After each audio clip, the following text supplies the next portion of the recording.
Good evening, everyone. Can you all hear me? Yep, okay. So you can all hear me. Welcome to Adobe Photoshop in the Classroom Week 3. Last week we had a bit of an issue where students were it got a bit confused with people asking questions. So you can continue asking questions in the question box as I go through if I demonstrate something, and I'll try and get to them at the end. Hopefully there's nothing I miss out on, but unfortunately I might not see your question to answer it unless I'll go back and have a look at them. But if we get to the end and I haven't seen your question, I'm not ignoring you. I'm just trying to get through this so that it makes sense for everyone.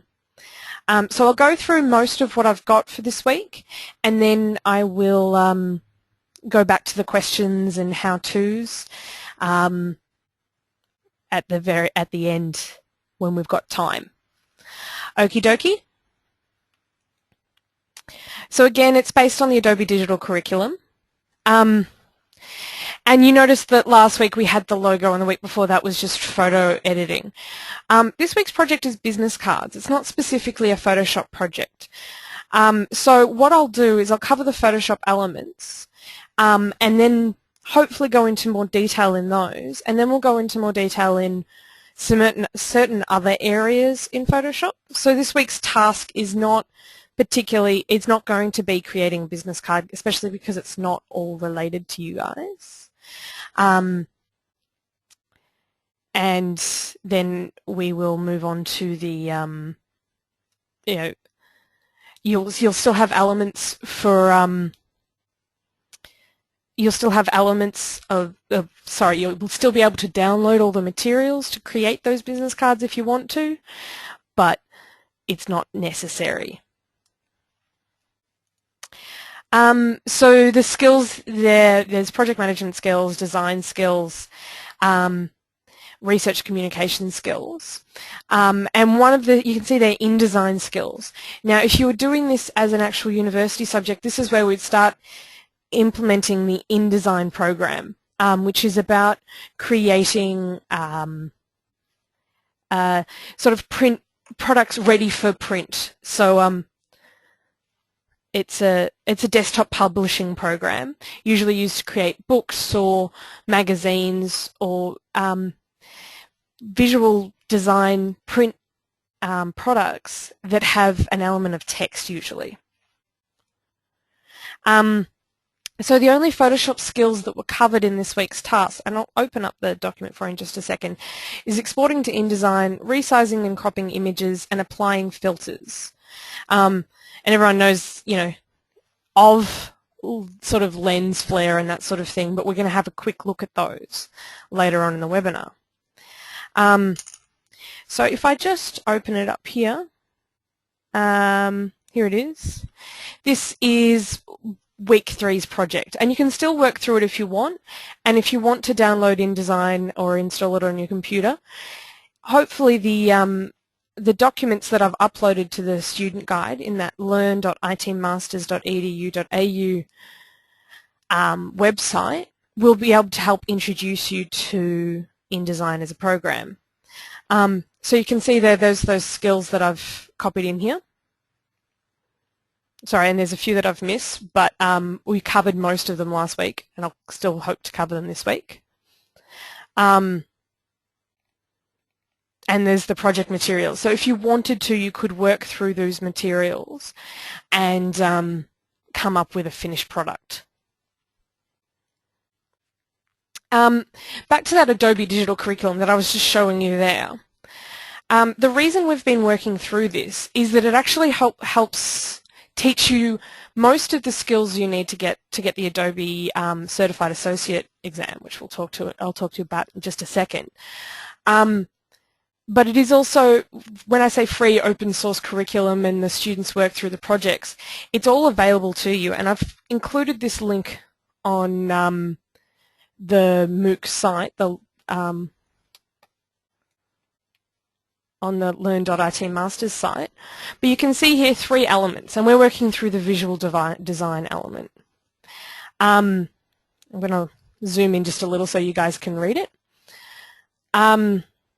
So if you open up the visual design element, again, it gives you that detail, the year-long project-based curriculum, developing skills, blah, blah, blah. And there is actually a CS5 version and a CS4 version. To get this material, you will have to sign up to Adobe. Just, you know, they'll give you newsletters. I think you can untick that option anyway. And there is a lot of resources here, so it could be quite valuable to you to sign up for this. And if you go down here, it's got more information on what's available, and you can download the full curriculum, or in the British English version, or even just the technical guides that demonstrate all the, hopefully, all the things you could need to know to sit that exam that I mentioned. And you can also see the projects broken up into smaller areas. Now, you can download and use these materials any way you want to. They have, like you've seen, if you've been looking at them and using them, instructor and student materials, so that you can use them to teach Photoshop to your students, or you could use them to learn Photoshop yourself. And you can pick and choose what you want to use. And there's even, and I'll include a link to them, the digital design one, which is creating websites and using Flash and fireworks and that sort of thing, and digital video design. And these all work on PCs and Macs because they just demonstrate how to use Photoshop or InDesign or Illustrator or Acrobat for the visual design one. So those are the 4 products that are covered in this, and you use those 4 products together to create finished products.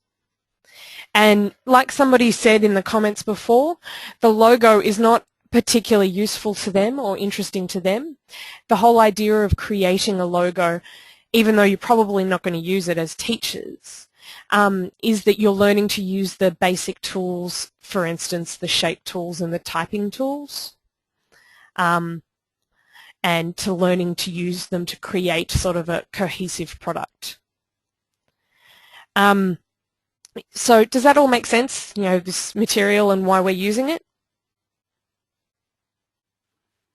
Yep. And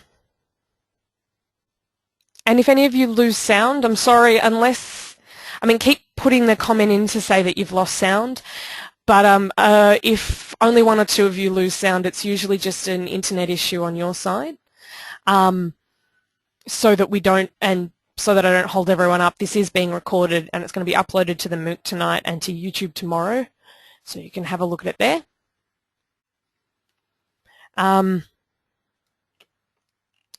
So yeah, have a look at those sites, see if there's anything useful to you guys.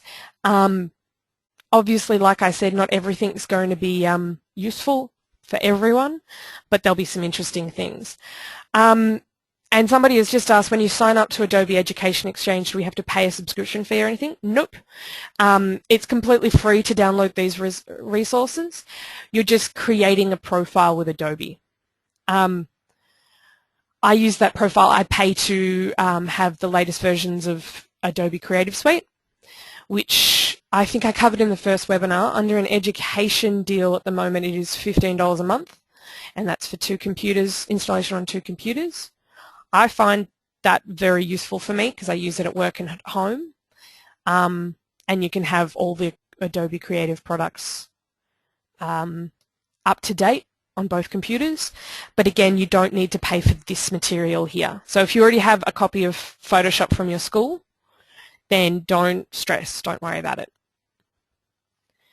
You log in here, you don't have to pay anything, you can download these documents and they're pretty useful. Moving on. So I mentioned the Adobe certification. It's called the Adobe Certified Expert. It demonstrates professional level skills and it's industry recognized. The ACA certification validates basic entry-level skills in digital communications using Adobe tools. So there's 2 certifications I was talking about there. There's the Adobe Certified Expert, which we're not working to right now, and there's the Adobe Certified Associate. I'm just going to open up this link here.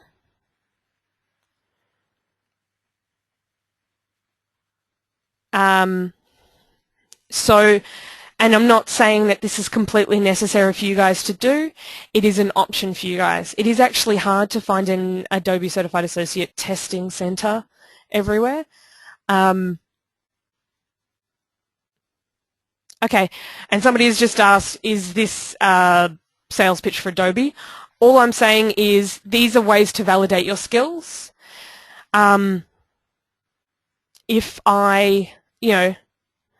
If you wanted to show everyone that you've learned and you get an industry certification, you can get these qualifications. They're also available to your students for those of you working in secondary education.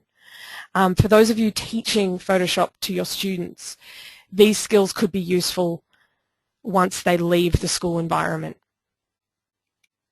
So yes, if you'd like to sit these exams, they're available to you. These are not free exams. But the whole aim of this short course is to give you the skills to pass the entry-level exam, the Adobe Certified Associate certification, in Photoshop. So you have the skills to do it. You don't have to do it, but it could be useful for you. Moving on. So this is about Photoshop in the classroom. The problem with this is, during the first webinar I asked people, are you in primary or secondary? And I got pretty much half and half of primary and secondary teaching, and which means that we've got, a few different ways that you're all going to use Photoshop. Some of you use it to create classroom materials. And if you wanted to type in some examples for this one, feel free, but you've got, creating posters or creating worksheets for students, editing image, that sort of thing. And like I said, some of you will use it to teach your students Photoshop. Somebody suggested that they make sprites for Game Maker. I'm not quite sure what Game Maker is. And we've even got some people saying they're not actually in primary or secondary, but they wanted to learn Photoshop. And that's fine. And somebody has suggested end-of-year school magazines, which is completely true. When I showed you that the digital curriculum, and I'll go back to that. Where is it? It's probably here. The aim of this visual design element, so both semesters of this project, at the end you will create an end-of-year school magazine. And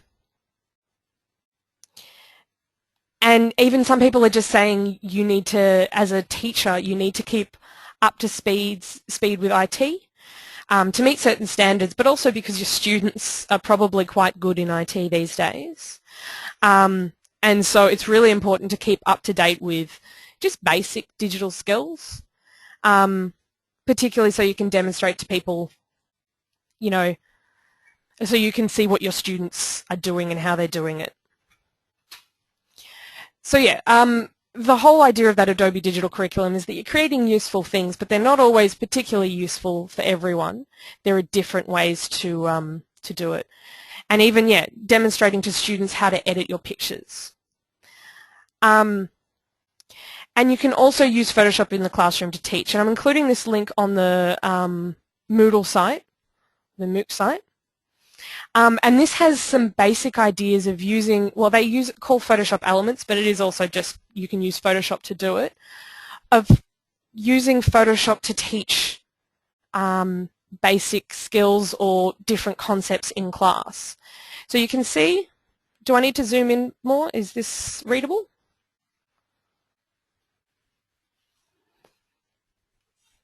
Yep. So you can see that there are a lot of different levels that work for this.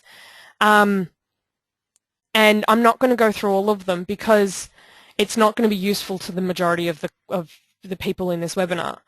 So for instance, you've got something that's for students aged 6 to 8 and something that's for students aged 14 to 17. And I'm going to trust that you guys can go to these sites and look on the ones that are useful to you, and it gives you lesson plans, supporting guides, and sample final product and the media you need to create to use it. So these can be really useful resources for teaching using Photoshop. So not just creating things in Photoshop to use while teaching, and not just showing your students how to edit pictures, but to teach using Photoshop. So have a look through those sites. If you can think of any other ideas, post them up to the discussion forums because we'd all love to see it.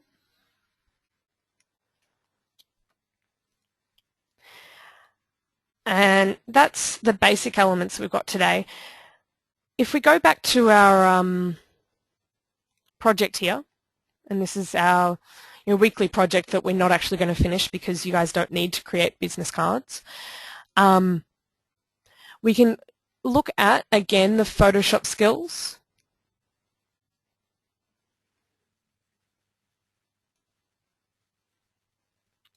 So there's exporting to InDesign, resizing and cropping images, applying filters such as lightning effect or lens flare. So if I open up Photoshop here, I thought I would quickly show you some of the ways you can use filters. Has anyone had much of a play around with filters in Photoshop? Is this a thing you guys have explored, or you completely ignored it? And it's completely fine if you haven't explored it at all.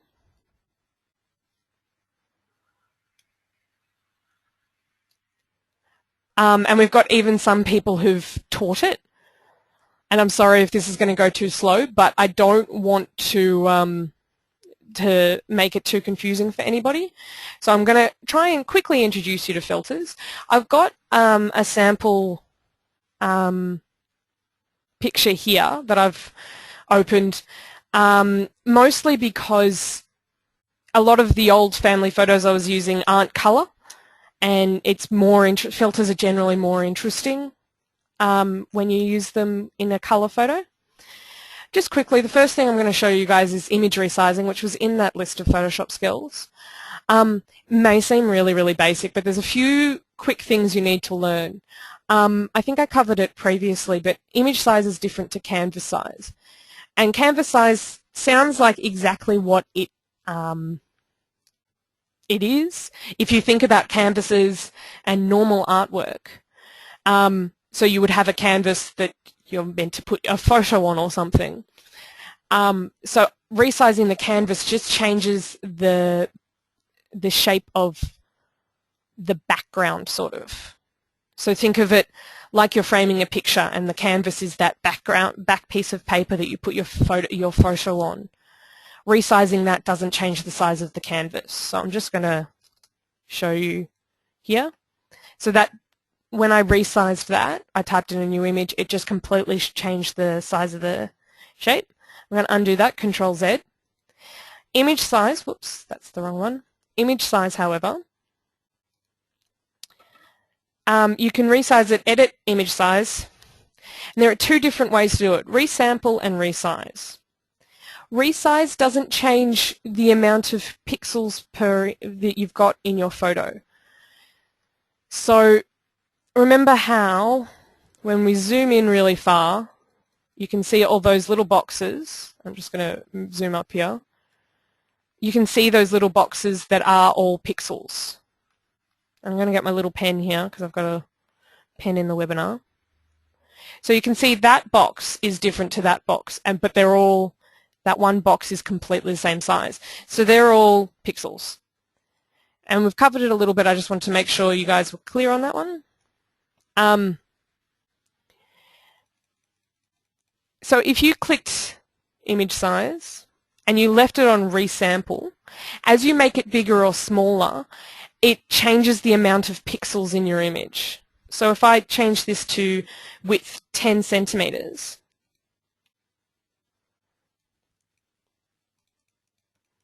as I go in, you can see, can you see that the pixels, there seems to be less of them? Those little coloured squares make up less of the image. So what that does is it changes the number of pixels in it and resamples the image. However, if I was to choose, Here's my navigator. I'm going to keep that. I'm going to drag it away from here so I can always see it. If I was to choose image size and untick resample and change it to be 10 centimeters, it's going to take a little bit of time to do it. You can see it didn't zoom in more or anything, and the number of pixels is the same.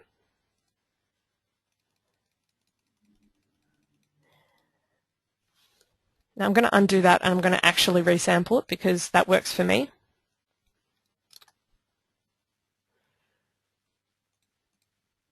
So it's just,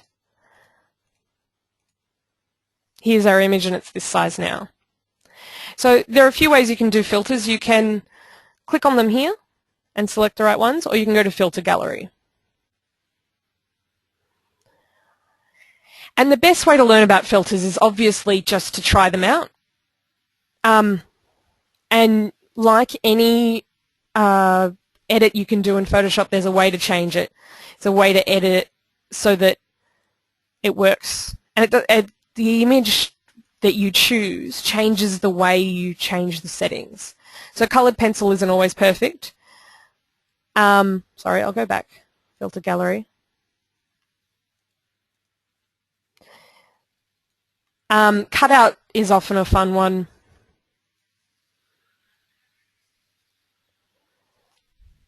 So I don't know if you want me to go through all of them because that'll probably take a little while.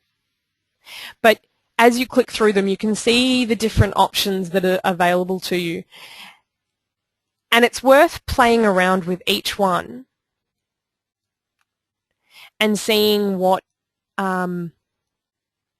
you can do and how you can change it. They aren't always perfect, but sometimes they will do what you want them to do. So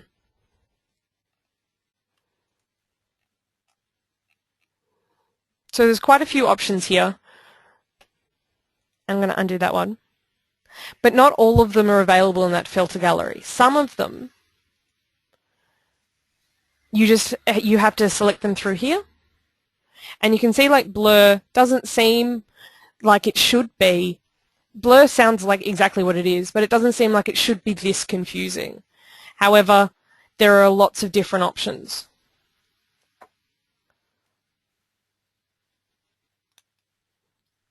And really the only way to see what you can do is to open them up and have a look at them. And somebody's just commented, playing with them are perfect, and also you can create filter within a filtered image, which is really, really fun to use. One of the filters are really, really powerful. And there's a lot of different ways to play with them. Somebody has just suggested that sometimes they're affected by what color you have set as your background color too. Yep. So there's lots of different ways to change it. And I'm just trying to think of what the best ways to show you guys are. But I might just change, my background image was white. Change the background image a little and go back to the filter gallery. And you can see the colored pencil change from what it was previously. Does everyone remember it? What it was previously. So this is, I'm just going to quickly apply this filter. So you've got that option. I'm going to undo it. And change, I'm just clicking this little arrow here, because remember it changes whether the background color is here or not. And I just completed that same filter again, and you can see what it's done. So often it's easiest if you start off with black as your background color and white as your foreground color, because that's a way that they often are set up to work with. And you can see that things change and are really different depending on what you do.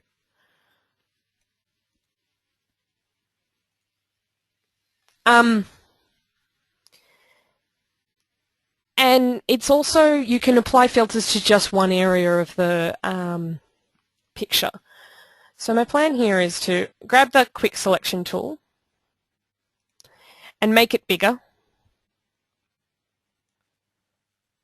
So I'm going to select this guy here.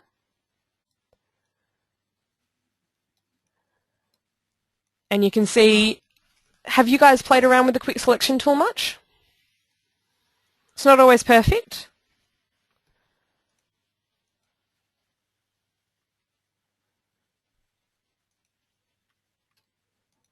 Oops. And remember, you can click Alt and delete some of it. So quick selection, I'm going to click Control D and deselect and start from the beginning just to make sure that I've covered it for you guys clearly. So you just click and hold and drag on the areas you want to cover.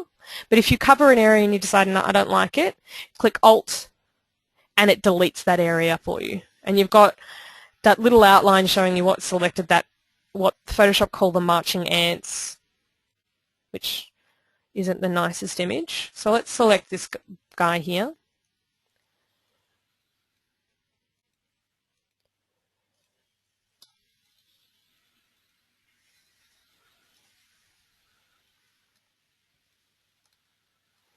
Make sure you only select the areas you want to select. Now, one of the things, it's not always easy to know what you've selected and see it and have it work properly. Over here on the left, and I'm just going to draw it with a little pen so we can all see, this guy here is the quick mask tool. That can be really useful.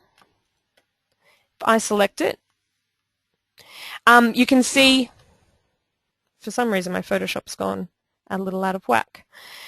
It changes this here to black, and when I click it, it changes these colors here to black and white. Now what that shows is anything that's not red is what's selected. And you can select more things by painting over the areas with your paint tool. So that automatically paints using the selection. So you don't have to select red as your color. You can just choose it and paint over the areas you want to be used. And then if you make a mistake, you can use the erase tool like you would if this is a real picture that you're drawing on. Somebody's put in the questions, do you have to hold the Alt key? I'm not sure, Patricia, what you were referencing to, because I didn't see that question until then. But yeah, I'm not holding the Alt key while I do this. I'm just, whoops, don't want to do that, Control Z. So yeah, it's like kind of drawing on the area you want to select.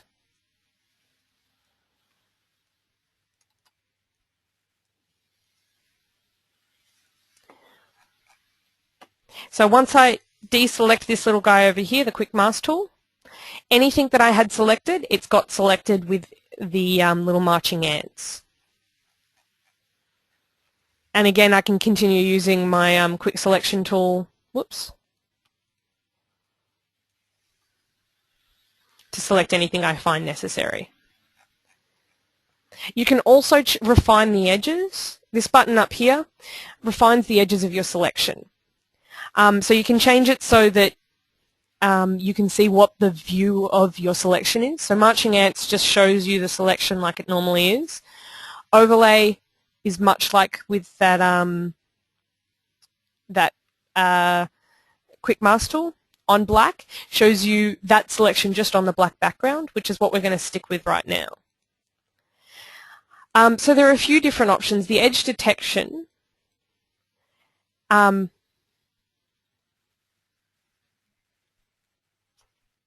uses a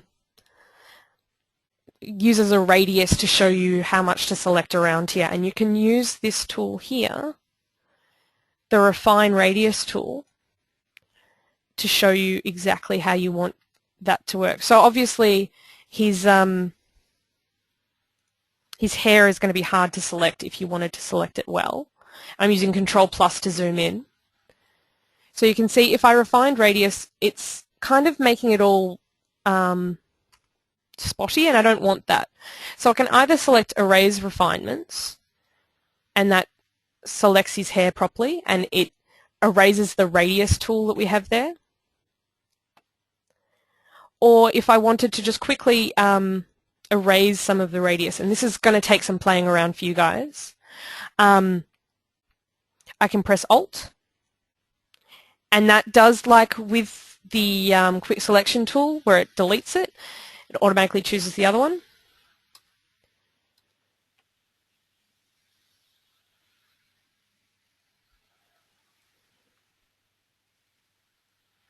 So you can see here, refining the edge.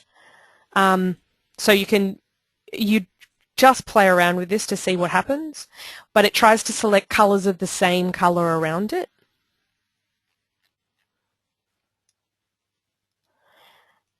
And I'm just going to quickly do this, but if you guys want to play around with it, it's pretty fun.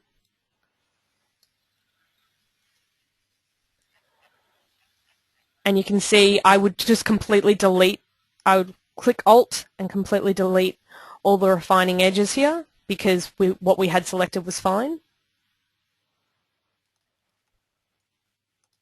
And the radius doesn't seem to be working on this sort of edge.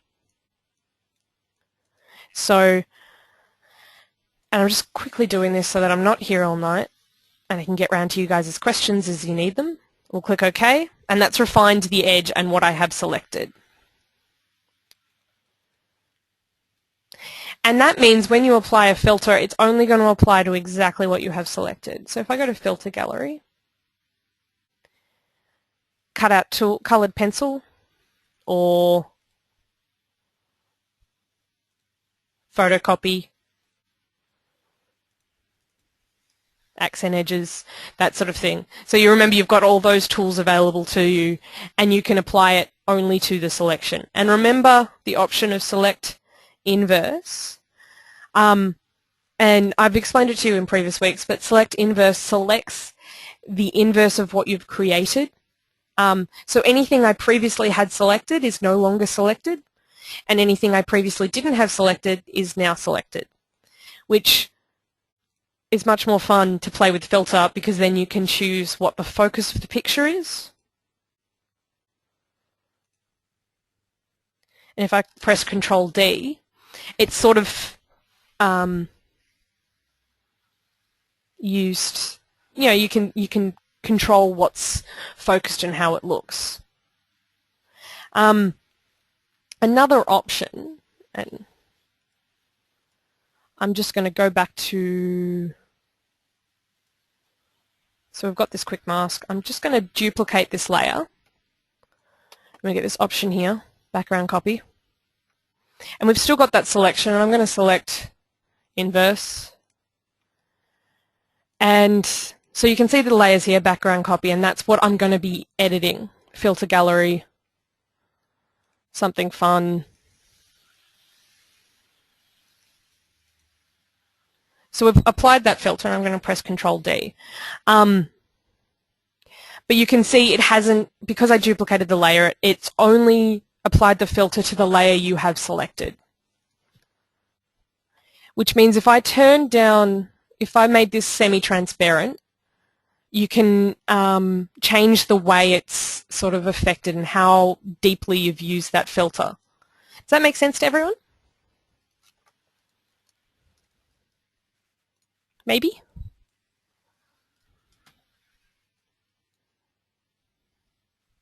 Cool. So there are a lot of ways you can use filters, so that, because a lot of the time when you use filters, they become this thing that everyone sees and goes, oh, that's a filter that you've used. You can use filters in a more, we'll call it a subtle way. And what I just did there, I'm going to undo it so I can show you guys again. I've backstepped a few times, so I've got my selection made, and I'm just going to take away the other layer I made. If you go into paths, do you guys remember me explaining paths in the videos previously and how they can be really valuable? I'm going to inverse that again, actually. Yep. So you can click in paths, there's this button here, this middle one, creates a work path from the selection you've made. And why this is valuable is because I keep going backwards to get to my selection that I've created. You know, you saw me going through the history up here a million times over. Instead, I can simply make a path, and that means that I'll just open a new path so that we can't see those lines. So I'm playing around with this, and I change it around, and I'm happy with what I've created, and I don't want to go backwards to get to that selection, but I spent so much time refining the edges that now I've got that path available to me anytime I want, including if I was to make my image much larger. It's going to take just a little bit because I'm making it much larger. You can see the path is still following those same rules. So I've included a video up on the Moodle site in previous weeks, and it shows you paths and using them. And I talk about how powerful it is, and mostly it's because you can go back and change it as you need it. Somebody's just asked, can we save more than one selection as a path? You can have as many paths as you have layers. Sorry, when I keep saying the Moodle site, I mean learn.itmasters.edu.au.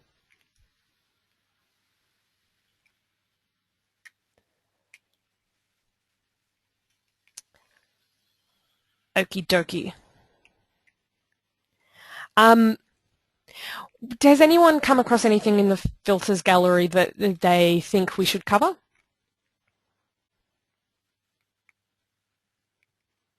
So there's the photo filters somebody was talking about. And I'm just going to select this guy again. And remember, right-click, make selection. And so we've got our selection there. Filter gallery. Oops.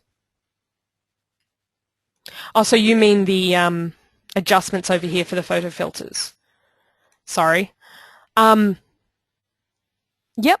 So there's options here for photo filters so that you can make something red. I'm going to turn the density up so you can see what I'm doing. Or warming or cooling like they show. And a lot of these require just playing around with.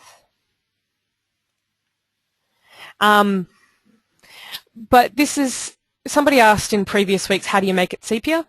And there's a photo filter for that one. You can see here, it's created this mask here of a photo filter. So if I deleted that, the photo is back to normal.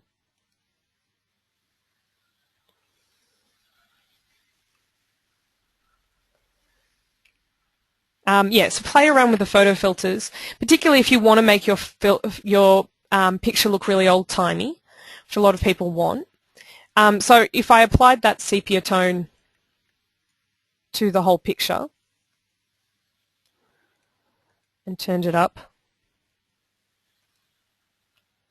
for some reason it's not going to work, is it? I'm going to apply a photo filter here.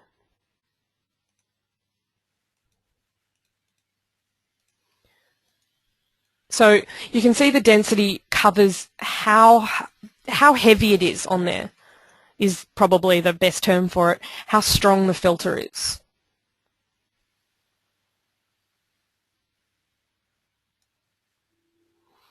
So play around with the different filters.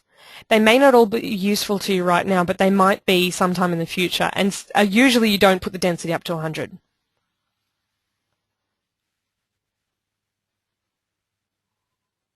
And somebody's just suggested that you desaturate first before sepia. It's because there are a lot of adjustments here, and I'm going to delete these adjustments that I've created because they're not useful right now. And they're all worth playing around with. Levels. One of the ways to understand levels is you can see the area in which you've got lots of colour, so it's created that where the white and the black is. And there's actually an explanation document on that in the Photoshop documents. Here what I chose is this black picker tool selects the black of your document, your picture, and this white one selects the white, which is much like white balance photos. Most of these tools are useful but require playing around with because they're going to do different things to every photo. They try and follow the same rules as most photo editing used to do. So play around with these, and you can see each one I create creates another layer, and some of them don't do anything but, oops, I want to delete the layer itself, not the layer mask.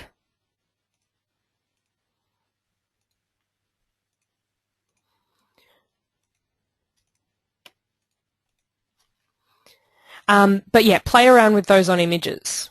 Somebody has asked, do we have homework if we're not doing the business card? What I want you to do is to download a picture and apply some filters.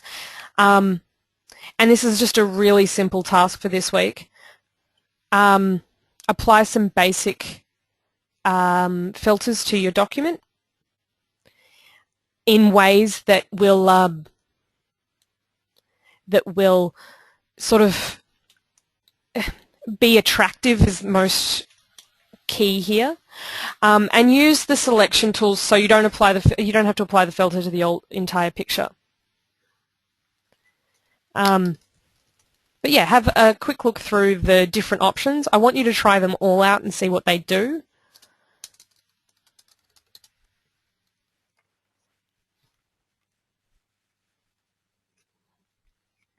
Somebody suggested if I wanted to do a pop art effect on selected areas to use channels. I'll include a video about channels here on the Moodle site. It's not really covered in the digital curriculum, but I'll show you what it means anyway. I won't do it tonight because we don't want to be here all night. But you can apply some pop art effects here in the filter gallery. Where is it? One of these.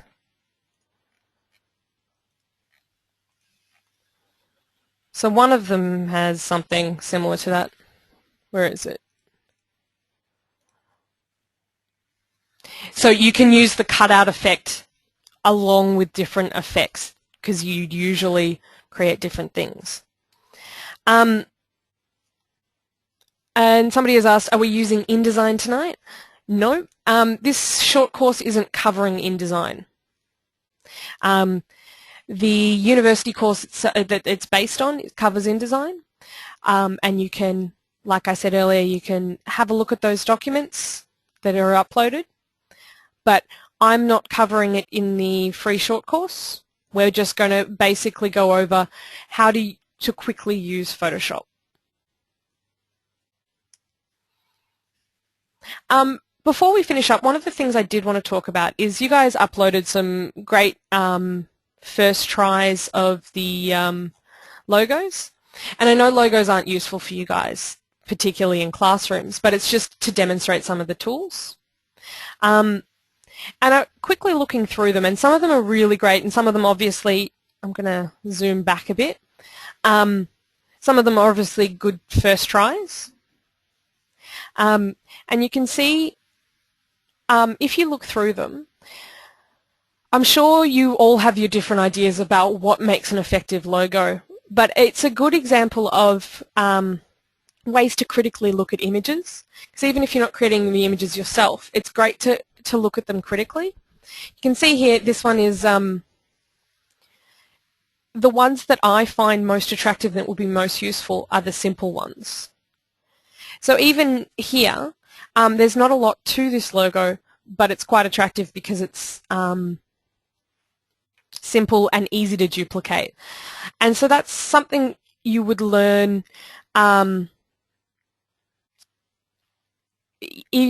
when you study these sort of courses and when you study design. The whole idea is designing something for an audience or a purpose, and the whole idea of a logo is a really simple, easy to notice, easy to associate with somebody image.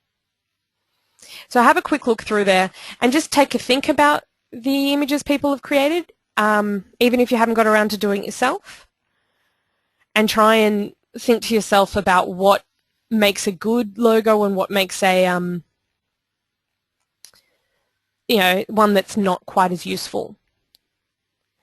So this logo is actually quite good. It doesn't need the text here because it's a shape that needs to be. And somebody asked, is the uni course like this? The uni course, you study through the textbooks and through videos and through how-to documents, and we cover some things in the webinar, and you create your documents, and then we discuss in the webinar how to make them better and how to use the programs to improve on what you've created.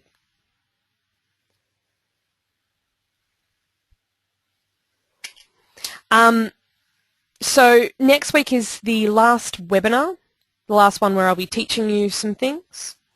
And for those of you who've uploaded work, an attempt, because this is a free short course, all of the tasks, it's all voluntary. But to get the participation certificate at the end, either you've participated in the weekly tasks, or you're completing a simple multiple choice exam at the end.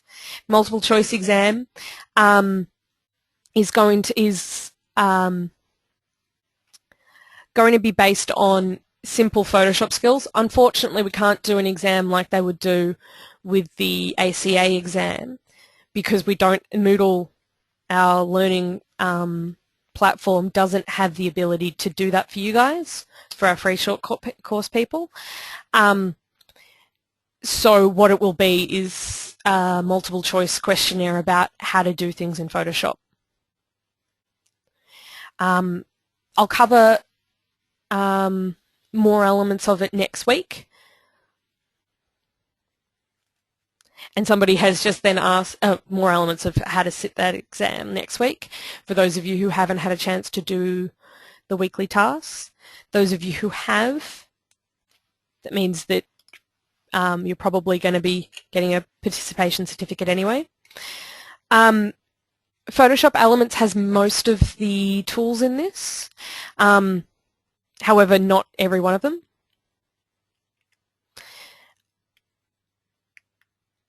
And somebody's asked, even if we do the tasks, can we still sit the test? Absolutely, if you want to. Just so that you have a basic idea of where your knowledge is at, would probably be great. Paul has asked, is there a shortcut key to deselect everything? Absolutely, Control-D. And you can find a lot of the shortcut keys are written next to the option. Control-F, it just says filter gallery. What that does is it repeats the past filter gallery you did. So I can't even remember what the last one was. But it just, yeah, there we go, paint dabs. Next week is the last webinar. And during the weekend, I'm going to upload a few videos of how-tos. I think one of them, somebody suggested that pop art video, pop art idea, which might be a really fun idea. What I might do is just record a video taking an image from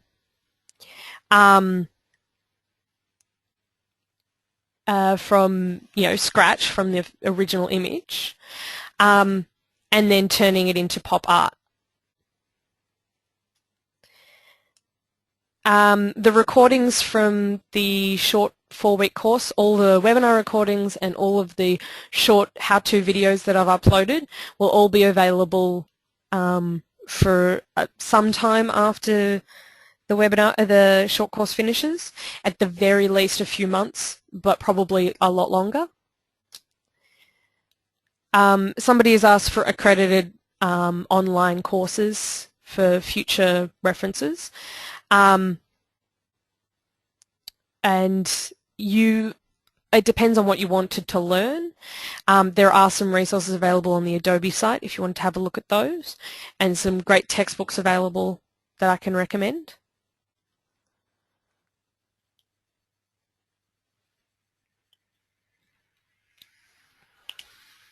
Somebody's asked, to get the participation certificate or the finishing certificate, when do we have to have all the tasks submitted by? And that would be the same day as the multiple choice quiz is submitted. So next week is the last webinar. I'm just going to double check on the Moodle site, whatever you want to call it, because I think it has the actual dates and I don't want to get them wrong for you guys. The test will be open until the 19th of September.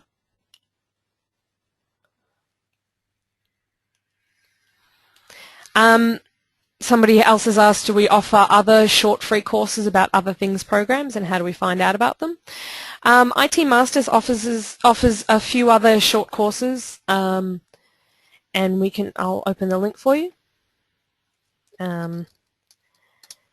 They're all on, most of them are on higher level IT academic sort of areas,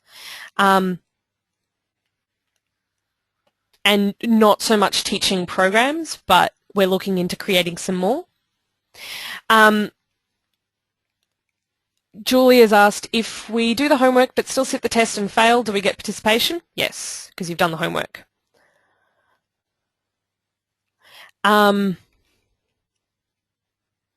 Okay, who is IT Masters and how do they relate to CSU? IT Masters, we call ourselves a marketing arm. We've developed a series of industry sort of based IT Masters, so Masters in IT, and most of them are higher level IT sort of areas, but for this case it's aimed at teachers. It's a master's degree aimed at teachers, done with Charles Sturt. It's fully accredited, and it aims to teach them how to use ICT in the classroom. And the test will be on using Photoshop and the basic elements of Photoshop.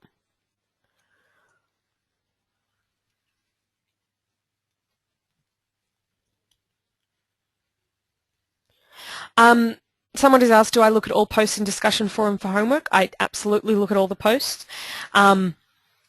It's not just whoever, if you accidentally posted in a different discussion forum on that site, in the discussion forums, I will still see it.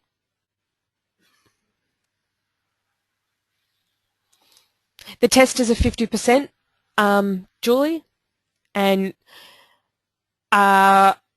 we only allow you to sit it once, but yeah, 50% and over and you pass.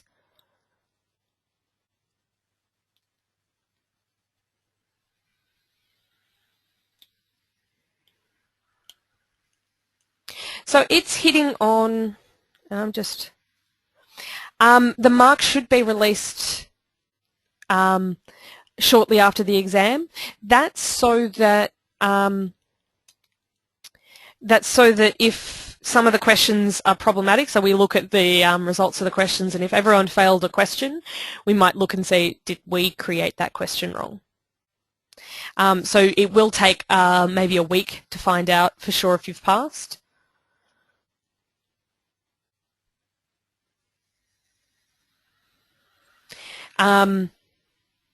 Leslie, if you wanted to find other free short courses, we are going to offer more teachers ones soon, but we haven't got any on offer coming up currently. However, there is the Masters in ICT, which I'll post a link to. The certificates are by email, and to sit the test, it shouldn't take more than 40 minutes, but I think you have an hour to sit it.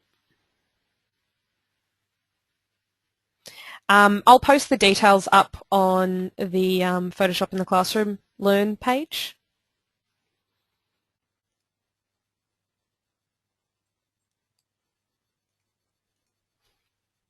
So it's coming up on 7 o'clock, and I don't want to keep everyone here all night. So if you have any more questions, keep posting them. And somebody has suggested I'll put the course notes go up a day or so before the next webinar, so you can read them first. Absolutely. I'll do that for next week.